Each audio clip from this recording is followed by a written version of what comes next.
Thank you for tuning in to the Eurodefense podcast, where we try to provide fresh new insights into matters of European politics and security. Eurodefense is a network of national chapters spread all across Europe with the aim of contributing to a credible and efficient European defense relying on solidarity. The insights that are shared in this podcast represent the personal views of the participants and do not represent the view of the Eurodefense network or that of individual chapters. Welcome to anyone who may be listening to this new and exciting edition of the Eurodefense podcast. I'm joined today by Frédéric, Mauro and Joost van Iersel, two critical thinkers with a keen eye for the current state of affairs in the EU that we have gotten to know in the separate preceding episodes of this podcast. Now, to speak about the future of Europe is always a relevant and meaningful undertaking, but now perhaps more so than ever. Under the French presidency of the European Council, we are currently trying to take a step forward on the strategic compass, a matter that has been a subject of debate, but which has never led to a real conclusion. Today, we will not be talking directly about the European strategic compass, but about strategic autonomy, a concept that is intrinsically interwoven with this topic. Frédéric, can you tell us a little bit more about what we can make about the strategic autonomy? How is it being used and what does it mean? Yes, indeed. Strategic autonomy is what we call in French un mot valise, which it best translates in English like a rag bag, a bag in which you put, everybody can put every clothes he wants. So in my view, in my opinion, there are at least three different meanings of strategic autonomy. If we accept the original meaning, which was invented for the first time in the French White Book for Defense in 1994, just after the Iraqi war, and that was all about projection of power, being able to project power in a country like Iraq. So the first meaning, very inspired by this concept of projecting power, was laid down at Saint-Malo in 1998 between the French and the Brits. And the only thing that we have to retain, although it has not the name of strategic autonomy, we speak at that time of capacity for autonomous action, but that is the same. That is the same. And this, what we have to retain is that the first meaning of strategic autonomy is crisis management. Crisis management is the ability for the Europeans to put some order in their own neighborhood. It's your backyard, as Bill Clinton said, it's not mine. So please, Europeans, do your part of the job. So to put some order in their own neighborhood, outside the Union, doing crisis management, soft defense, if we prefer, not nuclear deterrence against the Russians, as now, and without the Americans. So there is a very clear cut between the CSDP, as it evolved, crisis management, and NATO. And that is the reason why it was undersigned by the Brits. They would have never accepted something which would have been duplicating NATO.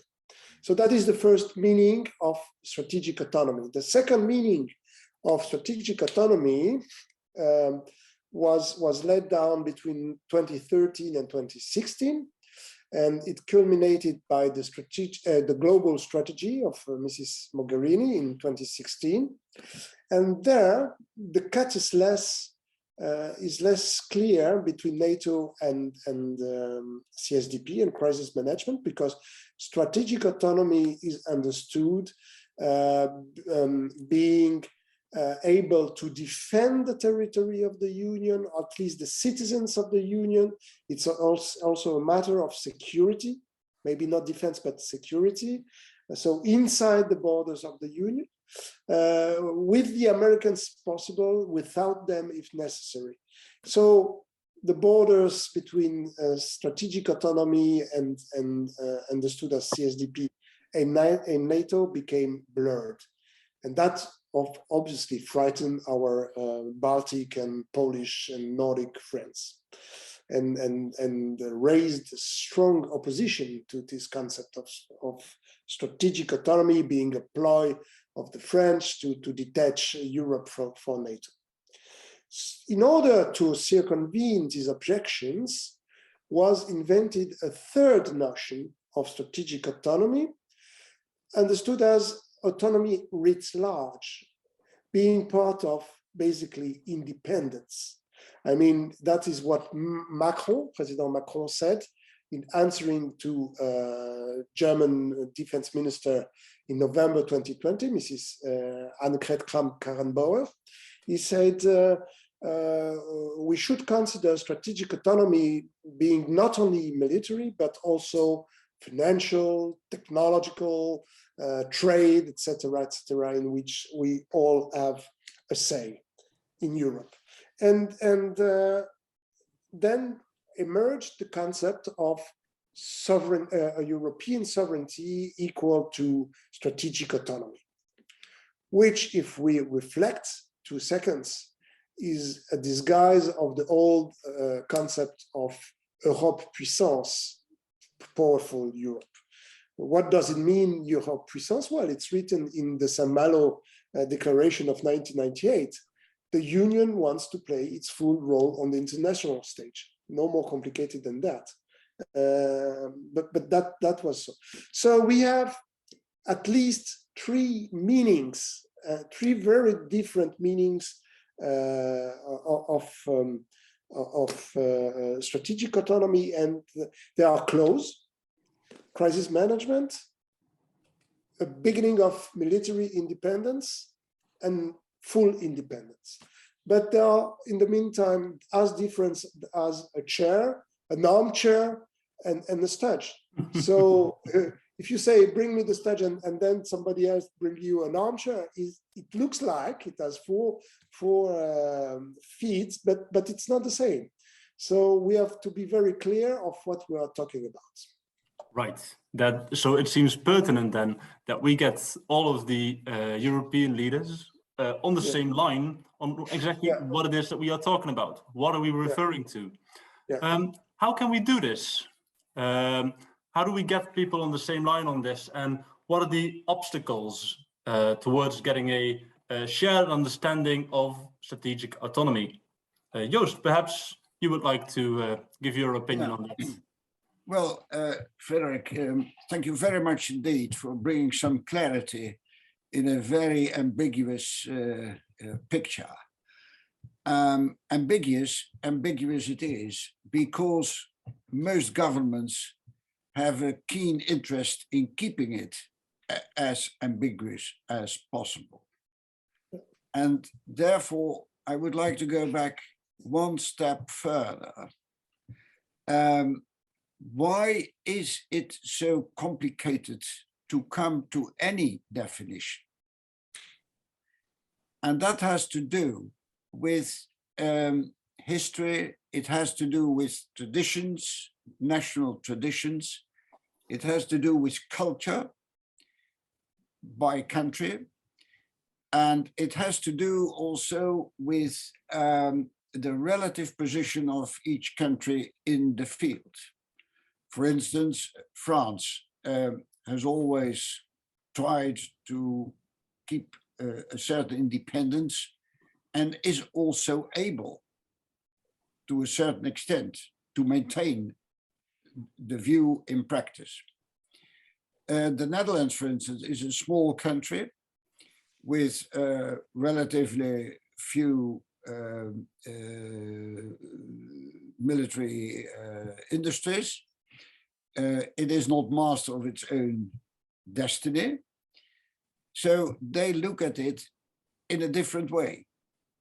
Germany, that is the most important partner in the game for several reasons we all know. First of all, because they are the biggest. Secondly, because they are the richest. And thirdly, because the whole thing has been, the whole European Union from the start has been set up around around Germany and France. And Germany has a very specific history. It has a very shrewd tradition since 1945 in matters concerning foreign policy and security policy. It is linked to NATO because they rely completely on the United States, and they are not willing to discuss that link in any form. And so there's a totally different point of starting point from that of France. And a nice proof of this reality was the last press conference with Macron and Scholz when they discussed Ukraine. I'm not going to discuss Ukraine, that's not at the agenda today. But Macron was able to point to a strong position of the Europeans that is necessary, and he gave a framework of thinking that was fed by a transition of security thinking and military thinking as it is used in France. While, on the other hand, Scholz was very insecure. He felt insecure. He was uncertain. He wanted to please the Europeans, to a certain extent, the Russians. He didn't take position at all. And there you see differences of view between the two major countries in Europe. But if you want to add to that the Nordic countries with their very specific interests and approaches, you add Italy and Spain, who are in a completely different situation according to themselves. In fact, we are all in the same boat, of course, but when it comes to argument, everybody behaves according to his own background. And that makes it very, very difficult to come to a shared definition. Now, I think that the point we have come to, that is the discussion on the strategic compass, made in that sense a fruitful and beneficial step forward, that they took the larger, let's say, the third option of Frédéric as a starting point, because that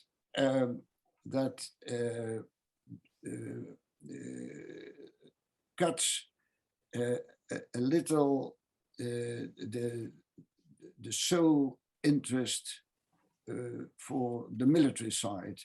It depicts, it paints the global context in its entirety, and there it seems that countries are more agreeing on the overall challenges Europe is facing.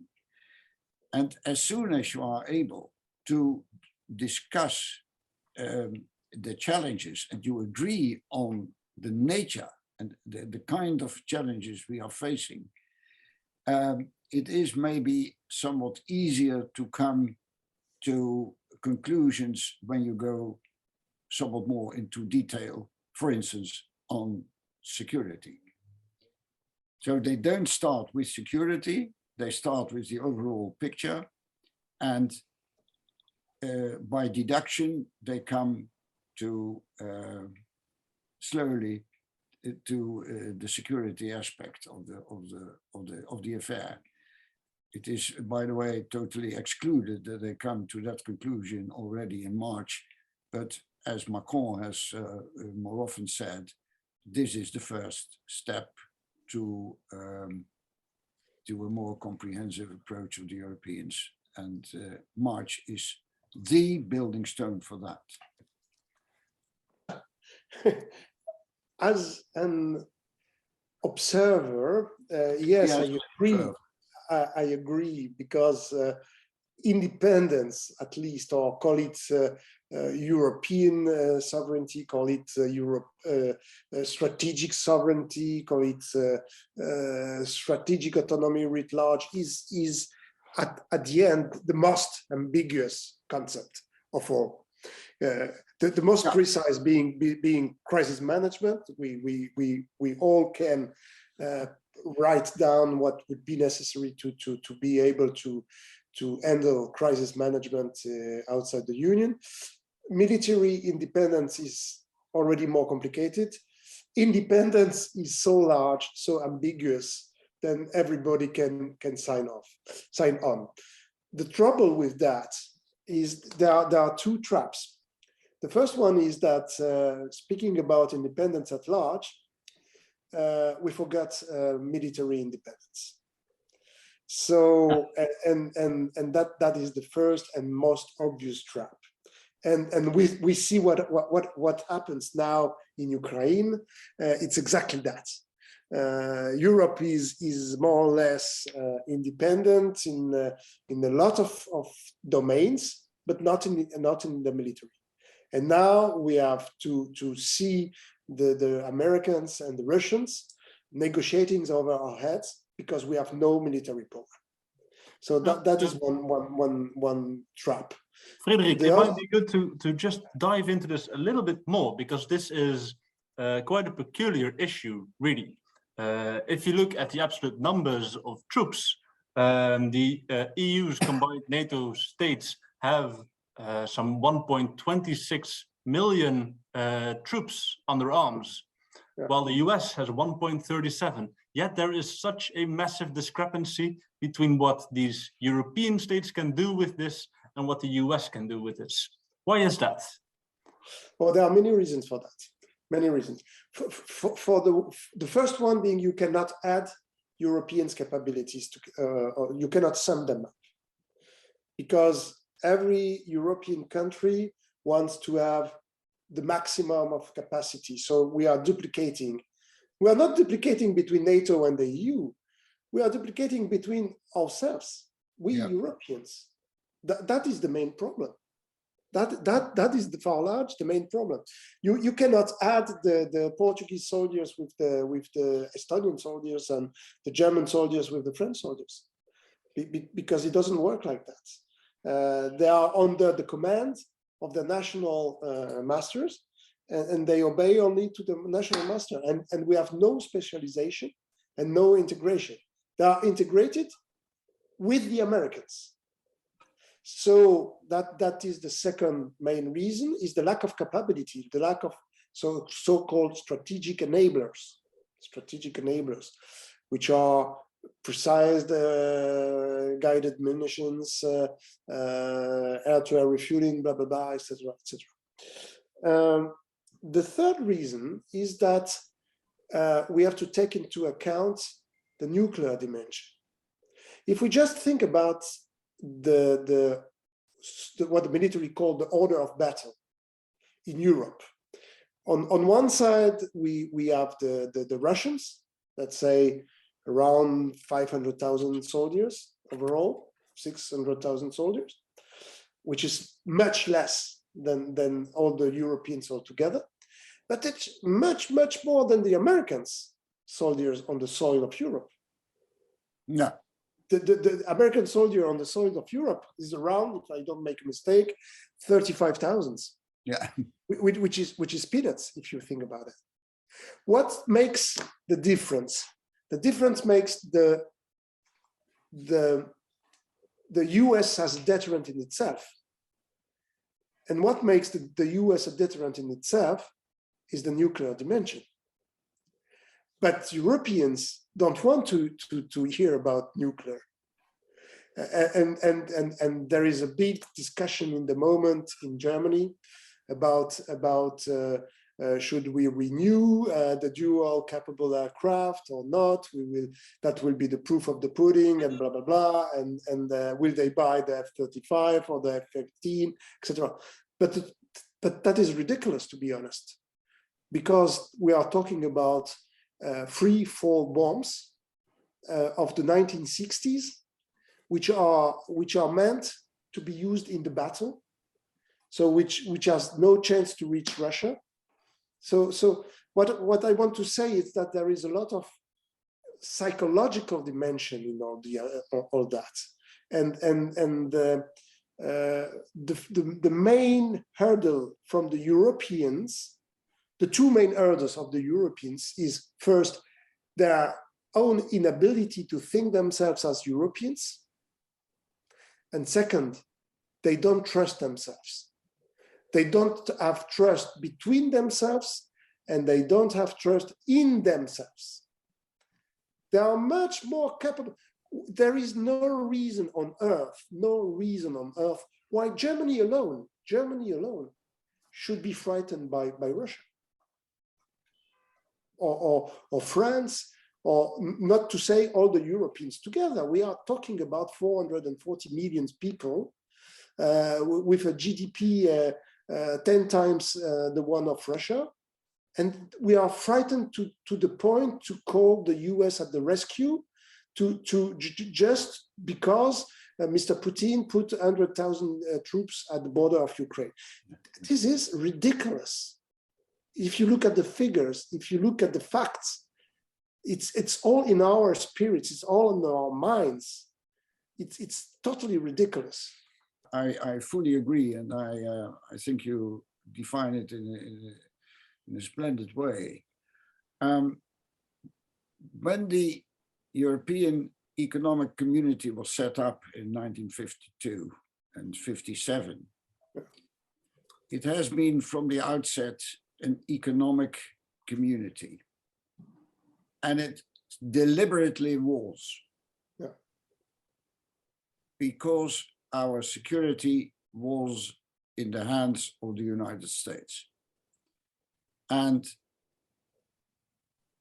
in fact, all Europeans, with a small exception of France, accepted that reality. And what happened actually is that Europe developed successfully as a soft power. And it has always refused to think strategically about other aspects directly linked to the maintenance of that soft power in an orderly way. Think tanks in Brussels, for instance, never discussed the need for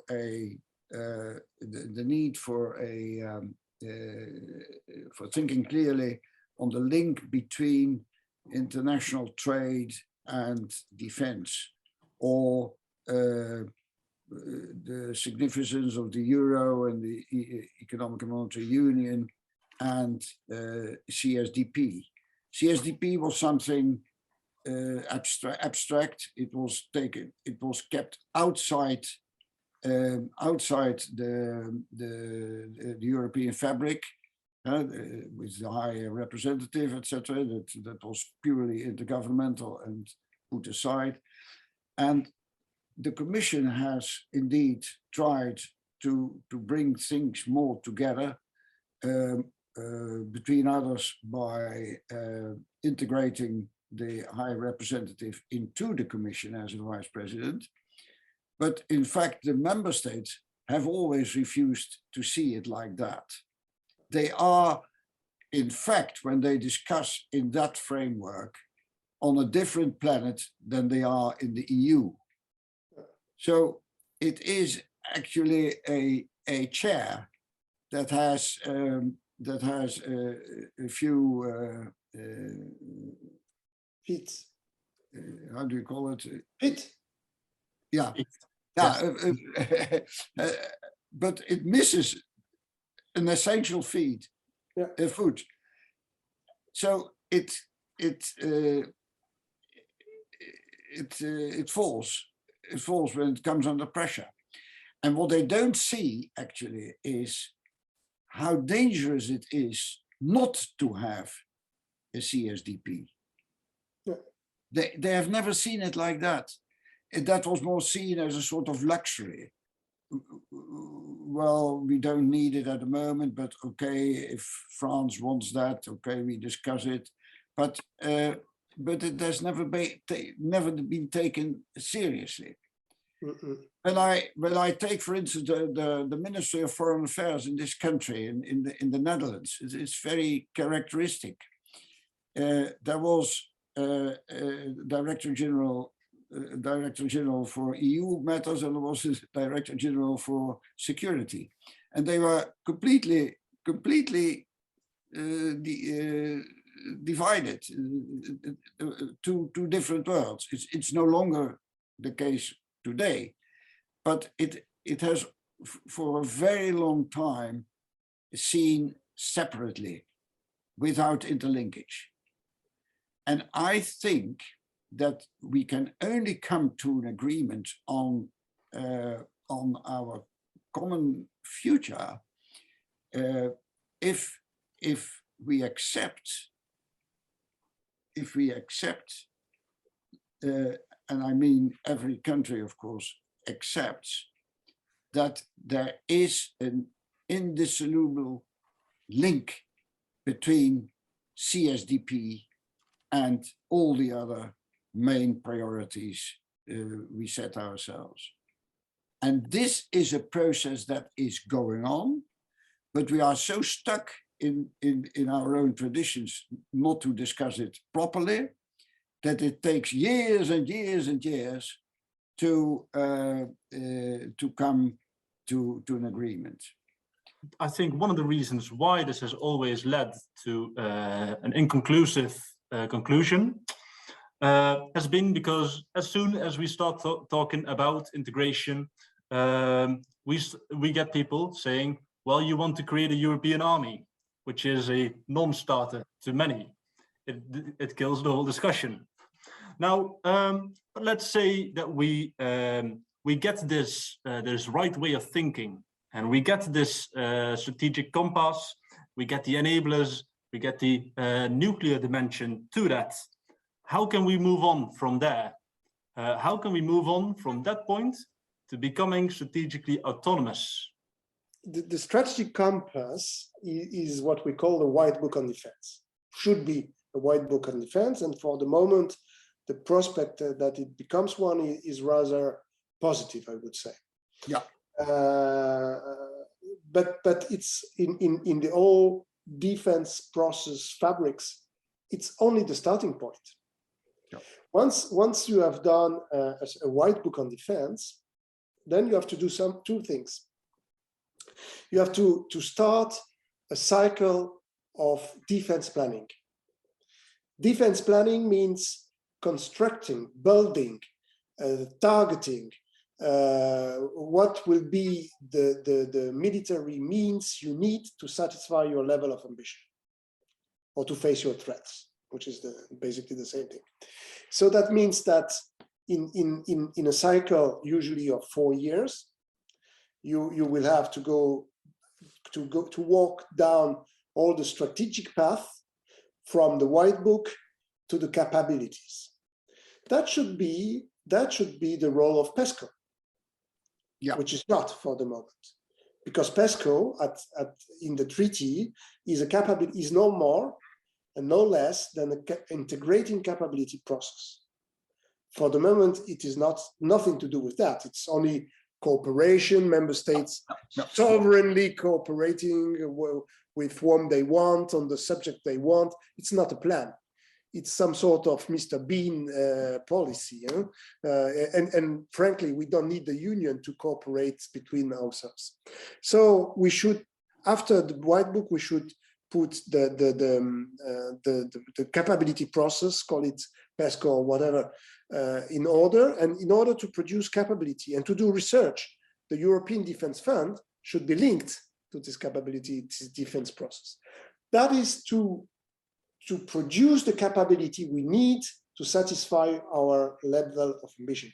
Never forget that the time scale in defense is very long. The military tools we are using, the aircraft, the ships, even the most modern of them. Let's speak about the F-35. The F-35 plane combat aircraft has been launched in 1996, 26 years ago. 26 years ago. That is the time scale. So what we are planning today will enter into the forces in at least, at best, 15 years.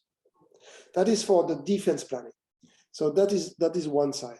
The other side is about operation. But to decide operation, to use forces, you need a common political and military chain of command. And that is the weakest point of all the European defense. Because, as you well know, CSDP at the moment relies on member states' capabilities. Yep. And as they say, member states are in the driving seat. That means that they are driving nowhere, because no one has the intention to go in the same place. So as long as the member states will be in the driving seat, we will go nowhere. There will be no operation of CSDP or European pillar of NATO. Forget it. Strategic autonomy. To have strategic autonomy, you need 3 ingredients in the same time: political will, ability to decide, and capacity to act. It's a multiplication. This equation is a multiplication. That means that if one term of the equation is equal to 0, all the rest is equal to 0. So who really wants European defense first? What will be the political structure in order to allow those who want this European defense to decide? Because if we are going to decide by unanimity, forget it, it's a non-starter. And then what will be the capacity to act? And that leads to the question of the European army. Can it be, theoretically, it could be the sum of national armies? Because if you think 2 seconds, we already have a European army. Its name is NATO. Yeah. There's only one problem. It's under an American commander.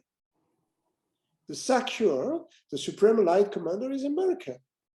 And let's be candid.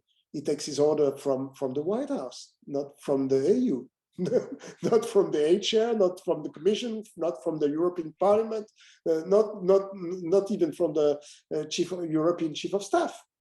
He takes his order from the American President and the American Congress, and that is normal. So if we want something to be able to take part of our own European defense, we have to gather all those 3 elements together: capacity to act, ability to decide, political will. All the rest is literature. The combination, cooperation between NATO and the EU and blah blah blah, and it's lip service and waste of time. When the Europeans will get serious about defense, who will get serious about defense? And that leads to the observation of Joost. Every country has its own obsession, its own neurosis, its own fixation. The Brits, for instance, are still in the idea forged during the last war, World War II, that their security relies exclusively on America. So the lifeline is America, full stop. Full stop. Germany has to balance try always to balance between NATO, the Atlantic Link, the Americans that freed them. They are very thankful to the Americans, and the EU on the other side, and they try to balance, which is not easy. France is stuck with the idea of independence, because during World War II we have to face a dark night in which French have to betray other French. And we don't want to revive this situation. And so that's the reason why, beyond the goal, French are so attached to their own independence, because they think that they don't want to revive the trauma of the last war. So everybody has his own trauma. You just spoke about when you are a little country, of course, you cannot do it by yourself. I have a question to you. It's quite interesting, and I fully agree with the analysis. But the trouble they face with the strategic compass is, as we all see, that it discusses a lot of things, but it doesn't discuss goals. There are no common objectives. So what they are doing is they discuss the challenges, and they do it very properly, and they are very manifest. So, okay, that's one thing. They discuss also a number of issues that have to be tackled. All right. They never did it before in that in-depth way as they do it now. So that is a big step forward. But you should do it with a certain purpose. Why are we doing all this? Yeah, in order to interlink all the elements together to a certain objective. And the objectives are not properly discussed. And now my question to you is, linking also this observation to what you said before, that we don't trust each other and we don't trust ourselves. Where does the moment come that you overcome, in fact, these feelings in one or two or three countries? Well, I will. From your own experience, how do you feel that? I will answer with a little bit of French humor. Pierre Dac once said, predictions are very difficult, especially if they are about the future. So, so but where do you have to start? You have to start. What we are expecting is what the astronomists call an alignment of planets. So I think that the best way to have this alignment of planets is not to having 27 planets together. Yeah. Let's start with 2 or 3, really willing, really pushing, ready to engage, ready to integrate. Because otherwise we won't go anywhere. If we are waiting the alignment of 27 planets with 27 political systems, different political systems, with prime minister, heads of states that change at any moment, with elections in every country, that will never happen. Like-minded, the probability that 27 like-minded head of states and governments at the same moment decide at unanimity, because that is what is written in the treaty, Article 42.1, to move from CSDP, crisis management, to common defense, that will never happen. So my answer to your question is, unless there is a Russian invasion of Europe, that will be maybe the best way to forge the European unity.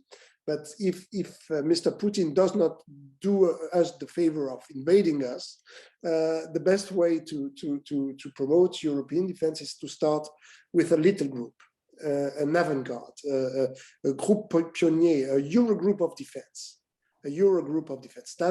That is my answer. 2, 3, 4 countries. Maybe not Germany at first. But let's speak about France, Italy, Spain, the Benelux, Netherlands, Luxembourg, Belgium. The few countries that are really prepared, accepting to move from unanimity to qualified majority. Because if we don't accept qualified majority, we won't go anywhere.